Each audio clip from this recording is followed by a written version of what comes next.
we have Mike Diamond to motivate us because he's doing 30 marathons in 30 days or 30 half marathons. I mean, that's enough. what? Either way, I'm already tired. I'm tired. So you, I mean, you have such a great history. You've come from, dyslexia, addiction, coming here, bringing us some reality around New York Inc. and Bondi Inc. Bondi. Like I said Beach. yes. Yeah. And you've showed us a transformation of your mindset, and now you're bringing it through, trying to make a difference for foundations. Correct.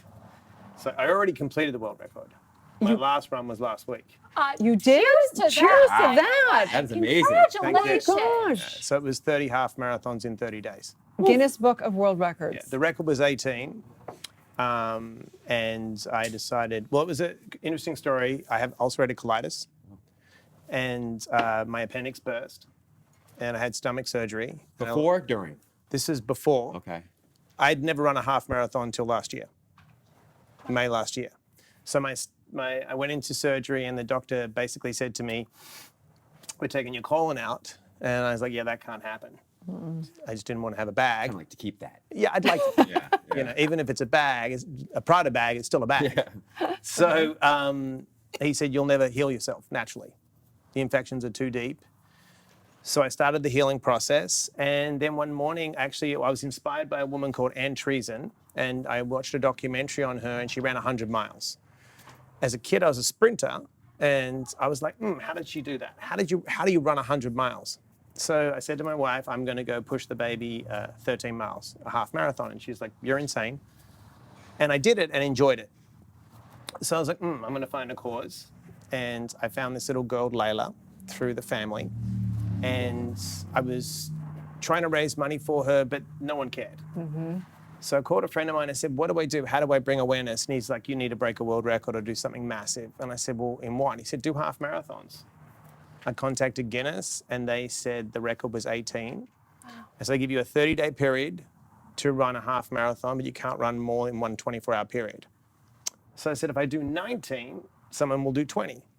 So I put a petition in and said, I'll just do the whole month, 400 miles. Wow. Holy Is moly. that LaLa? That's LaLa right there. Wow. And yeah. And she has an autoimmune deficiency, so I've been raising awareness. What the hard thing is I had my ulcerative colitis. 4 weeks into training, I got a hernia, which I got to get surgery in the next week or so. So I ran with a hernia and ulcerative colitis. So clearly you haven't let any kind of diagnosis or physical impairment stop you. Is that what brought you to the 7 steps of unbreakable mindset? I wrote this last year, and what happened was when I was writing the book with my appendix bursting, the rubber really hit the road. This one happens. I don't have a PhD. I grew up dyslexic. I'm nearly 14 years sober. I detoxed myself. So when I coach people, I'm like, okay, there's people that have the academic background, they have the pedigree to go to Stanford, go to Harvard. I'm not that guy. I came from a small town in Australia, Perth, Western Australia, the most isolated capital city in the world. I believe in the law of attraction. Like attracts like. If you put the frequency out there, you'll attract the right people with the right intention.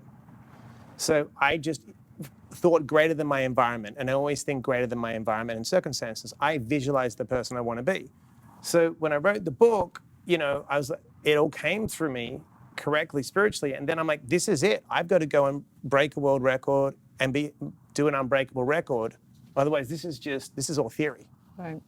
But you know what I think is interesting about you is that you've had this battle and then this next battle and this next battle. And speaking of the law of attraction, we know that like at some level, whatever commands and stuff are in the subconscious is what is going to keep out picturing. And so it's almost like you have a commitment to always having a battle to overcome. I believe the adversity, people say they've suffered. Everyone has trauma based on their reality. Yep.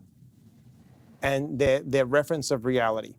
So it's all perception based, right? Sure. So if it's post-traumatic stress, why isn't it post-traumatic growth? The adversity makes us stronger. We have to have resilience. So when you look at the great Viktor Frankl, the greatest positive psychologist of all time, I have to use references like that. I'm like, hold on, he was in a concentration camp and created logotherapy. Mm-hmm. I'm not in a concentration camp. I'm running around sunny California. Or yeah, I've got some stomach issues. Why am I angry in traffic? Do you know what I mean? You've got to have that reference. So much about this, obviously, that I love. And I obviously healed yourself, able to run 30 half marathons, mind-blowing in 30 days, and then you healed yourself again. And I think part of the challenge and the opportunity with most people is that in order to overcome the condition or circumstance, they have to take their eyes and their focus off the condition and circumstance, and they have to live from that place of having already accomplished whatever it is they want to accomplish. How do you do that, or how did you do that? What I do is there's two, people always say that I don't have a mentor. Yeah. I believe there's two ways. There's an indirect mentor and a direct. Like if I go to you personally, you're a direct mentor. But you can get indirect mentors now. You can go and watch someone. You can listen to someone's story. Like virtual mentors. Absolutely. Yeah. So what I always do is I use this simple method called the stop method. If ever I'm disturbed, I just stop. Then the second thing is take a breath. I regulate my breathing, because if I'm disturbed, I'm in my primitive part of my brain. I'm in the sympathetic nervous system, fight, flight, or freeze. So how do I get into rest and digest? Parasympathetic, breathing. Mindfulness, breathing. Then I observe.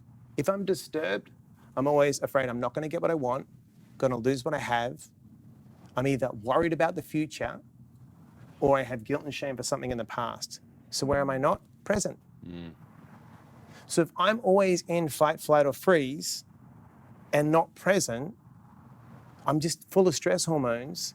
So when I get into the traffic or I do things, I'm actually not operating in the moment. I'm taking worst case scenario from yesterday into the present. How can I create a future? I love that. There's so as kids, we all remember like stop, drop, and roll. And so I remember, I've been working on these books, so one of the thoughts I had was stop, drop, and roll. When you have something disturbing happen, you stop, you drop what you're thinking, and you roll with the moment. Amazing. And that is just what you said so beautifully. Yeah. I love it. And you know what I mean? Then you're always becoming emotionally intelligent. So when I work with young kids, especially young boys, what happens? It's young boys that shoot up schools because they can't control their emotions. They're not emotionally intelligent because they're living out of that primitive part of their brain, fight, flight, or freeze. Wow. So to become emotionally intelligent, you have to become mindful in the moment. So important. I didn't have a way out running 400 miles. I couldn't cheat that. Yeah. So, You know- so speaking of, how's LaLa? LaLa's great. Uh-huh. This is the beginning of the campaign, so we still have a lot more work to do to keep building the awareness and raise the funds. But we got the first part of the research done, which is great. And now we can kind of single out what we need to now test. Wow. Thank you, Mike. What an inspiration, your entire life, overcoming addiction and really giving back in so many ways. Tell people how they can find and follow you and work with you and get your book. The book's on Amazon, 7 Steps to an Unbreakable Mindset. It's a simple read. It's only 150 pages. Anyone can get through it. Yeah. No excuses. No excuses. The Mike_Diamond on Instagram, Facebook, and Twitter. Love it. It's all LA. LaLa Land. He's official here. Thank you. Stay tuned. We'll be right back.